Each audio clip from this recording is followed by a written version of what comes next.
Təsəvvür edin, okeanın ortasında, suyun 1500 metr dərinliyində, bəşəriyyətin mühəndislik möcüzəsi hesab olunan futbol meydançası böyüklüyündə 350 milyon dollarlıq nəhəng bir polad canavar dayanıb.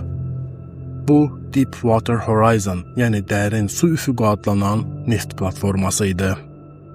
2010-cu il 20 aprel. Platformada 126 işçi var. Hər şey adi bir iş günü kimi görünür. Amma bir neçə saatdan sonra bura planetin ən böyük cəhənnəminə çevriləcək.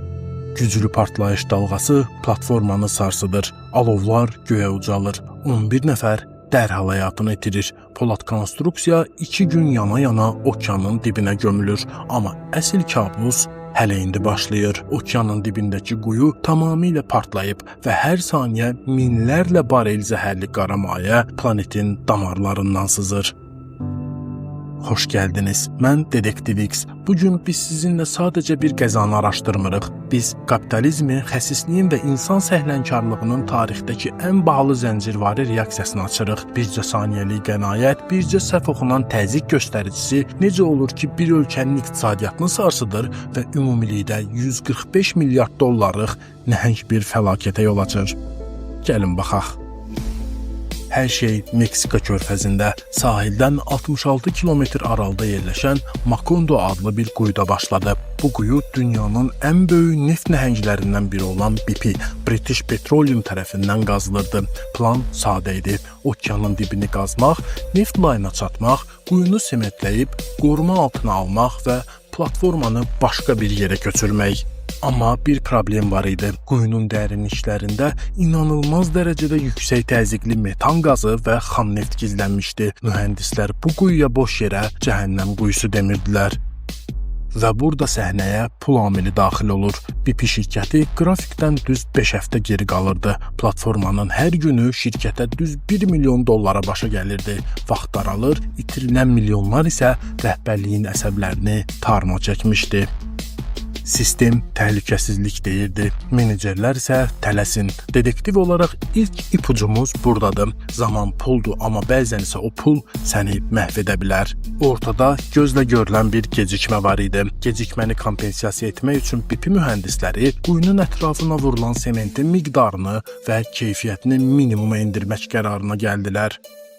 Onlar həmçinin sementin donması üçün lazım olan vaxtı da qısaltdılar. Cəmi 100 min dollar qənaət etmək üçün quyunun ümumi daxili strukturunu zəiflətdilər. Onlar bilmirdilər ki, quyunun dibindəki canavar artıq oyaqdır və sementdəki ən kiçik çatdan sızmaq üçün fürsət gözləyir. 20 aprel saat 17:00 fəlakətdən cəmi bir neçə saat əvvəl quyunun tam təhlükəsiz olub-olmadığını yoxlamaq üçün mühəndislər mənfi təzyiq testi keçirdilər. Qaydaya görə quyunun daxilindəki təzyiq 0 olmalı idi. Əgər göstərici 0-dan yüksəkdirsə, deməli quyuya nəsə sızır.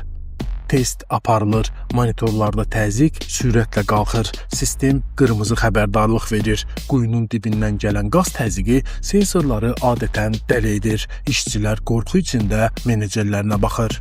Amma inanılmaz bir şey baş verir. Menecerlər bu açıq ölüm xəbərdarlığını qəbul etmək istəmirlər. Onlar öz aralarında bəhanə uydururlar. Bu sadəcə bir sistem xətasıdır. Sensorlar səhv göstərir deyirlər. Hətta mühəndislərdən biri bu yüksək təzyiqi gülünc bir elmi bəhanə ilə mesan effekti və ya kisə effektli adlandıraraq normal hesab edir. Onlar testi yenidən başqa xətlə yoxlayır və nəhayət özlərini aldatmağa bacarıb quyunun təhlükəsiz olduğuna qərar verirlər. Bu tarixin ən axmaq və ən baha başa gələn qərarlarından biri idi. Sistemi aldatmaq olardı, amma təbiətin fizika qanunlarını aldatmaq qeyri-mümkündür. Saat 21:30 quyunun dibindəki sement tamamilə çatlayır. İdarə olunmaz metan qazı suyun altından 1500 metrlik borudan yuxarıya, platformaya doğru inanılmaz sürətlə sıçrayır. Qaz platformanın mühərrik otağına daxil olur. Bircə qığılcım kifayət edir və cəhənnəmin qapıları açılır. Bütün neft platformalarında bu cür vəziyyətlər üçün nəzərdə tutulan son müdafiə xətti adlanan bir sistem olur. Bəs o son müdafiə xətti nəyə görə işə düşmədi?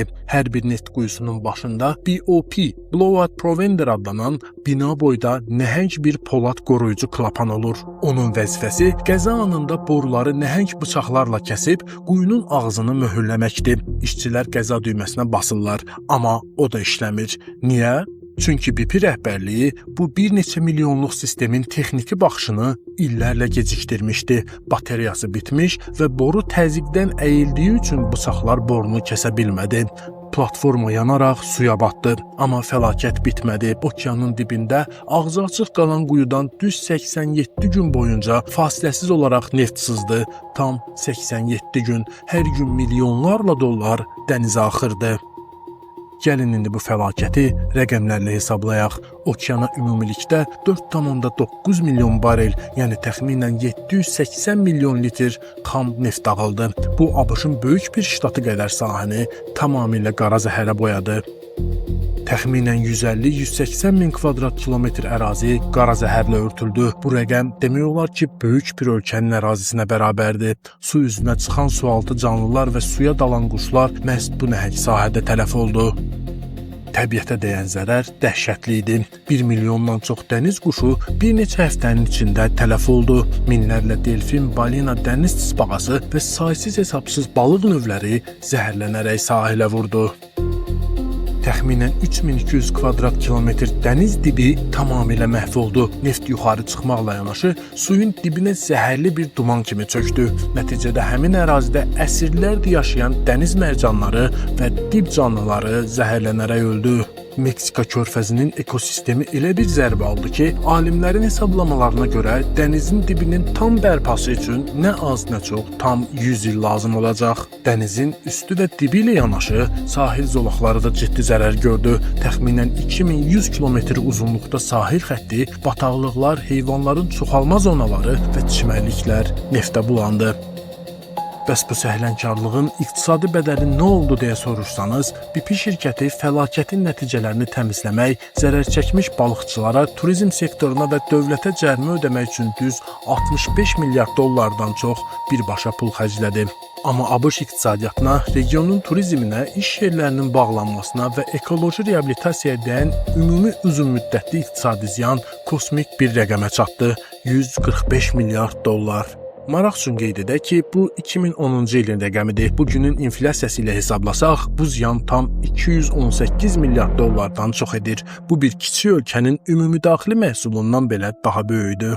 Təsəvvür edirsiniz, menecerlərin vaxta və sementə qənaət etmək istədiyi o 100 min dollar bəşəriyyətə və iqtisadiyyata 145 milyon dollarlıq bir yara açdı. Dərin su üfüqü adlanan bu neft platformasında baş verənlər bəlkə də insanlığa bir mesaj idi. Nə qədər acgöz olsan, bir o qədər çox itirəcəksən. Rəqəmlər heç vaxt bizi aldatmır. Böyük sistemlər böyük fəlakətləri də daxilində gizlədir və bəzən o fəlakəti oyatmaq üçün bircə insanın səhv qərarı tamamilə bəs edir.